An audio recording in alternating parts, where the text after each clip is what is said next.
Cəfəri deyir ki, İmam Həsən Əskəri əleyhissalam günlərin birində mənə buyurdu ki, ey Əbu Haşim Cəfəri, İnnə fil cənnəti baba. Bilirik ki, rəvayətlərdə, hədislərdə qeyd olunub ki, cənnətin 8 qapısı var. Cənnətin 8 qapısı var və hər qapının da adı var. Şəhidlərin qapısı ayrıdır. Yalnız o qapıdan şəhidlər daxil olacaq. Başqa heç kəs daxil olmayacaq. Alimlərin qapısı ayrıdır. Yalnız alimlər daxil olacaq. Rəyyan qapısı var cənnətin. Oruç tutanlar o qapıdan daxil olacaq. Müxtəlif rəvayətlərdə adlar var və həmçinin o adlar qeyd olunub və İmam buyurur ki, cənnətin bir qapısı var. Yuqalu ləhul məruf. O qapının adı məruf qapıdır. Məruf deyirlər o qapıya. Lə yədxuluhu illə əhlul məruf. Deyir, o qapıya yalnız əhl-i məruf daxil olacaq. Əhl-i məruf kimdir, kimə deyirlər? Deyir, insanlara xidmət göstərənlər. İnsanlara xidmət göstərənlər daxil olacaq.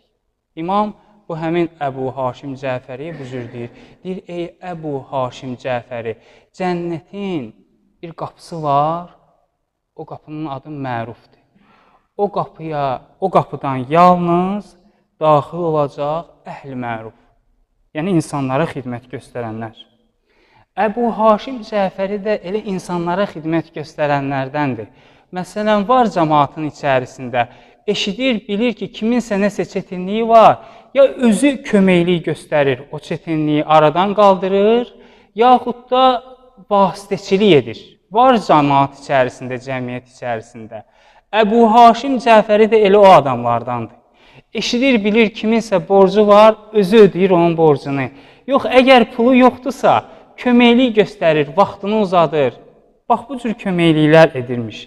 Əbu Haşim Cəfəri deyir, İmam Həsən Əskəri əleyhissalam bu rəvayəti, bu hədisi mənə danışandan sonra, deyəndən sonra fəhəmmətullah fi nəfsi.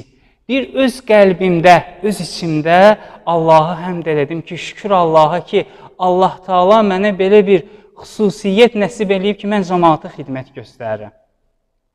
Allaha həmd elədim. Bərkdən demədim, dedi, ürəyimdə, fi nəfsi, içərimdə bu cür dedim. Və fərəhtu və sevindim.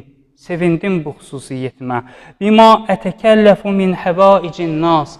Allah Taala məni bu cürünə nemət nəsib eləyib ki, insanların